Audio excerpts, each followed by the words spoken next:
They didn't ask any questions, didn't read me any rights, just dragged me out into the middle of the street like I was nothing. My hands were tied behind my back, rough rope biting into my wrists.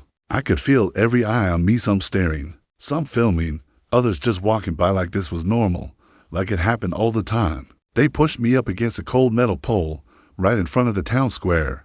Kids were nearby. Shops were open. The sun was out like it was just another day. And still, these two cops, white, cocky, loud, were cracking jokes like it was some kind of show.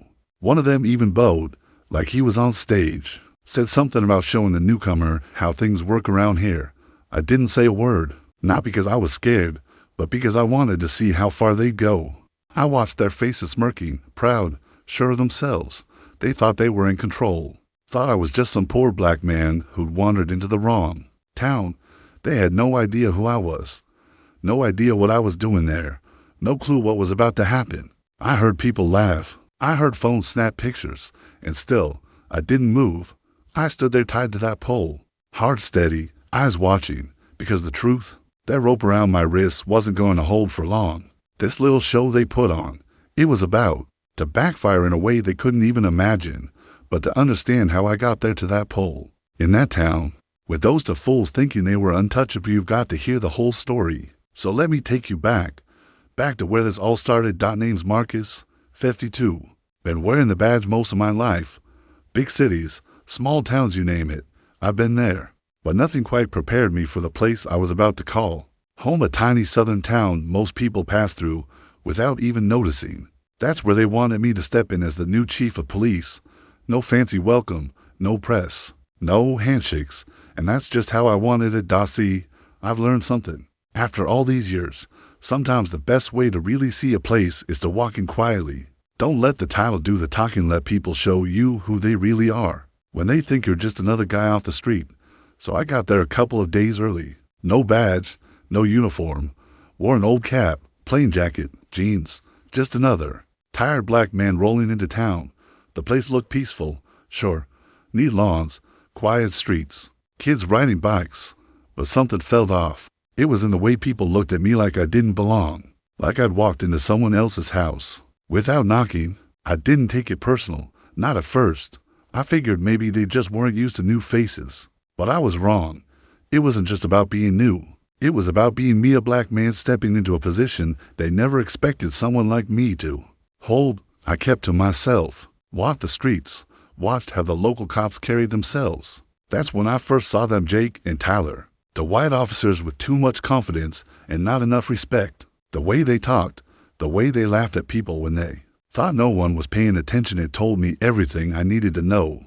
These weren't just a couple of cops with bad manners. They were the kind who thought they ran the place, who'd gotten away with too much for too long. And that's when I knew this job was going to be more than paperwork. This wasn't going to be about keeping things running. This was going to be about tearing some things down and building something better in its place. The first real sign of trouble came the next morning. I woke up early, like I always do, and decided to walk around the town before officially stepping into the station. No uniform. Still laying low. I wanted to see the town through the eyes of a stranger, because that's what I was to them, just another black man they didn't recognize. It didn't take long to feel it. The stares, the quiet whispers, the way people paused mid-sentence when I passed by. It wasn't just curiosity. It was the kind of silence that tells you loud and clear, you don't belong. I stopped by a small diner on the corner. One of those places where the chairs squeak and the coffee never changes. The second I walked in, everything slowed down. The waitress glanced at me, said nothing. A few customers looked up, then quickly looked away. But the white officers sitting in the back didn't bother hiding it. They looked me over from head to toe, then shared a laugh like they were in on some private joke. I didn't react, just ordered my coffee and sat down. They kept glancing over. One of them, tall, buzz-cut, with that smug grin, leaned back in his chair and said, loud enough for everyone to hear, "Hey, old man, you sure you're in the right place?" I looked at him, calm, just passing through, I said, sipping my coffee. He didn't like that. His buddy laughed, added something about strangers not lasting long round here. It was clear what they were doing, testing me, pushing to see if I'd break, get loud, lose my cool. But I'd seen men like them before, too many times. They hid behind the badge, thought that gave them the right to treat people however they wanted. And from the way the room stayed quiet, I could tell nobody was going to stop them. I walked out without saying another word, but that moment stuck with me, not because it surprised me, but because it confirmed something I already suspected. These two weren't just bullies. They were used to getting away with it, and they had no idea who I really was. The next day, I went out for a run just outside of town. Nothing serious, just a way to clear my head and get a feel for the place. The road was quiet, trees lining both sides, early morning sun cutting through the branches. For a few minutes, it felt peaceful, but then I heard the low hum of a car behind me, slow, steady. I glanced back. It was a patrol cruiser, same two cops from the diner, Jake and Tyler. I kept jogging, hoping they'd just keep driving, but they didn't. They pulled up right beside me, window rolled down, Jake leaning out with a fake smile. "Hey, runner," he said. "You lost?" The tone wasn't friendly. It was sharp, like he was trying to let me know this was his road, not mine. Tyler, the bigger one, leaned into, "This ain't the kind of place people just go jogging through," he said. "Not unless they know the rules." I slowed down, stopped, and looked at them, just getting some air. I said, "Didn't realize that was a problem." They parked the car and got out. I stayed still. Jake walked up close way to close and without a word, started patting me down. No reason, no question, just his hands going through my pockets like I was already guilty of something. Tyler watched, arms crossed, smirking like this was just another fun morning for them. Jake pulled out my wallet and a folded card I kept from my academy days. He looked at it like he'd struck gold. "Well, what do we have here?" he said, holding it up, trying to play dress up or something. They thought it was a game. They thought I was just another guy they could mess with for fun. I stayed calm. I didn't fight back, didn't raise my voice, because I knew this was bigger than just me. I knew what they were doing wasn't about the law, it was about control, about power, and about making sure someone like me knew my place. But the truth, my place was far above anything they could imagine. They just hadn't figured that out yet. They didn't stop with just the pat down. After Jake pulled that card from my pocket, he looked over at Tyler and nodded like it was all part of some plan. Before I could say a word, they each grabbed one of my arms and started dragging me back toward town. No explanation, no reason. Just the cops treating a grown man like he was some lost animal. I didn't resist. I let them do it. I wanted to see how far they'd go. They took me right into the center of town, where people were out getting breakfast, heading to work, kids waiting for the school bus. And right there, in front of everyone, they pushed me up against a light pole, tied my wrists behind it, and stepped back like they'd just done something heroic. Jake turned to the small crowd and raised his voice. "Look what we found wandering around. Must have gotten lost." People stared. Some pulled out their phones. A few laughed. Others just kept walking, like it was normal to see a black man tied to a pole like some kind of warning sign. Tyler circled around me, tossing out more smart remarks, asking if I had big city tricks in my pockets or if I needed directions back to where I came from. They were loving the attention, feeding off it, acting like this was entertainment, like humiliating me was just a fun way to pass the morning. I stood still, quiet. I watched every face in that crowd. Some looked confused, some amused, and a few looked ashamed, but none of them stepped in. I'll never forget how Jake leaned in close and said, loud enough for everyone to hear, "This is what happens when you walk into our town thinking you can do whatever you want." I didn't look away. I let him see it in my eyes. I wasn't scared. I wasn't broken. I was just waiting for the moment this little act of theirs would come crashing down. Because the thing they didn't realize, this wasn't the end of anything. It was just the start. By the next morning, that little scene they put on wasn't just a memory, it was everywhere. Someone's video of me tied to the pole had hit the internet, and it spread fast. You could see me standing there, calm, quiet, while those two clowns played tough in front of a crowd. The video didn't need any music or fancy editing. It spoke for itself. People were angry, confused. Some thought it was fake. Others thought it was some sick joke, but a lot of people knew exactly what it was. The white cops humiliating a black man in broad daylight, for no real reason at all. The comments started rolling in. People were asking, who is he? Why isn't anyone stopping it? What kind of town lets this happen? By lunchtime, news vans were pulling into the area. Reporters with cameras and Mix were trying to piece it together. A few even showed up at the diner asking the staff if They'd seen anything. One woman who'd filmed it was interviewed on live TV. She said, "I don't know what he did. I just saw them tie him up like an animal."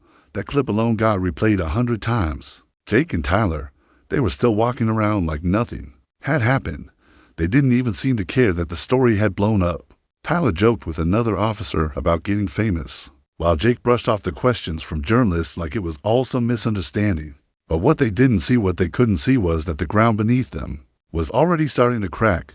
That video had hit a nerve, not just with strangers online, but with people in power, people who'd sent me here for a reason. And me, I watched it all happen from my motel room. Phone in hand, screen glowing, clip after clip popping up. I didn't feel angry, not yet. I felt focused. Everything they did, every laugh they shared, was now on record. The whole world was watching, and soon Jake and Tyler were going to find out exactly who they had tied to that pole. I walked into the station early the next morning, quiet but steady. This time, I wasn't wearing that old cap or faded jacket. I had my uniform on, clean and sharp, with the badge shining on my chest. The building was busy, phones ringing, people talking, but the second I stepped into the main hall, everything slowed down, heads turned, a few jaws dropped, and then, right on cue, Jake and Tyler strolled in, laughing about something like it was just another easy day on the job. They didn't notice me at first, not until I stepped forward and stood right in their path. That's when Jake stopped mid-sentence, eyes locking on mine. Tyler's smile faded. You could see it hit them all at once. I wasn't some random man off the street. I was their new chief, the man they tied to a pole like trash, the man they mocked in front of the whole town. And now I was standing in front of them with the full weight of the job they never thought I had. The room went quiet. You could hear the hum of the lights and the buzz of a printer down the hall, but not a single word from anyone standing around us. I let the silence sit there for a moment, let them feel it. Then I pulled out my phone, opened the video, and hit play. Their voices came through clear, their jokes, their laughs, the way they showed off like it was all a game. I held it up so everyone could see. "This is what went down yesterday," I said, my voice low but firm, in case anyone here still doesn't understand what kind of mess we're in. Jake tried to speak, started to mumble something about misunderstanding, but I raised my hand to stop him. "Save it," I said. "You had your fun. Now it's time we talk about what happens next." You could see the fear behind his eyes, the panic trying to stay hidden. Tyler looked down at the floor, like if he didn't meet my eyes, none of it would be real. But it was real, and there was no going back. This wasn't their show anymore. The spotlight had shifted, and this time, it was on them. I didn't waste time. I called a meeting with the entire department that same afternoon. Every officer was told to show up, no excuses. When they stepped into the main hall and saw me, already standing there, they knew it wasn't going to be a normal meeting. I didn't raise my voice. I didn't need to. The silence in the room said enough. I looked each one of them in the eyes, slow and steady, and then I spoke. What happened yesterday wasn't just wrong, it was a stain on this entire department. And it stops now. Jake and Tyler stood off to the side, quiet as stone. No more smirks. No more jokes. They knew what was coming. I reached into my coat and pulled out determination forms, signed, sealed. Final. Jake, Tyler, hand over your badges. Neither of them moved at first, but I didn't repeat myself. They looked around the room, probably hoping someone would step in. No one did. Slowly, they reached up, unpinned their badges, and laid them on the table. You could feel the shift in the room, the weight of what just happened settling in. But this wasn't just about firing the bad cops. This was about setting a new standard. I turned back to the rest of the team and said clearly, "From this point forward, any behavior that disrespects the people in this town, any action that uses fear, power, or shame to control will lead to the same outcome. No warnings, no excuses. This job is about serving, not showing off." A few officers nodded. Some looked down, but the message was clear. The game had changed. Outside the station, the crowd was growing. People were holding signs, chanting for justice, demanding answers. They weren't just angry. They were hurt. For years, this town had stayed quiet, looked the other way, but not anymore. What happened with Jake and Tyler had opened something up, something real, and it was my job to make sure it didn't close again. I stood at that window for a moment, watching them, not as a cop, not as a chief, just as a man who'd seen too much silence, and I knew this was only the beginning. After Jake and Tyler were gone, Things didn't go quiet. If anything, the real work had just started. The prosecutor's office launched a full investigation into every arrest, every complaint, every report those had ever touched, and it didn't take long before stories came pouring out. People who had been too scared to speak up before were finally coming forward. A teenager said Jake once shoved him into a patrol car for talking back. An older man told how Tyler made him sit in the dirt during a traffic stop just because he didn't answer fast enough. It was like someone had opened a locked door, and all the truth came rushing out. Inside the station, I started making changes, not speeches, changes. I brought in training that wasn't just about paperwork or how to write a report. It was about how you treat people, how you talk to them, how you listen. I met with community leaders, sat down with families, asked questions that should have been asked years ago. What do you need from us? What would make you feel safe? Some didn't trust me yet. I understood. After everything, why should they? But I kept showing up. I saw shifts happen slowly. Officers started patrolling on foot, not just driving by. People began waving again. Kids stopped to ask questions instead of running the other way. That wall between the community and the Badger didn't disappear overnight. Well, it started to crack, and that was enough for me to keep going. Looking back, it's wild to think how it all started with two men laughing while they tied me to a pole. They thought it was a joke. They thought nobody would care. But that moment lit a fire that couldn't be put out. This town didn't need more silence. It needed someone to shake the ground a little, and I was proud to be that person. Not for revenge, not for power, but for the ones who never got their voice heard. I took a slow walk through town that evening. Sun was going down, breeze was soft, people were out, talking, living, and for the first time since I arrived, I didn't feel like a stranger. I felt like someone who helped turn the page, and I made a quiet promise to myself, whatever happens next, I'll keep making sure the next chapter is better than the last.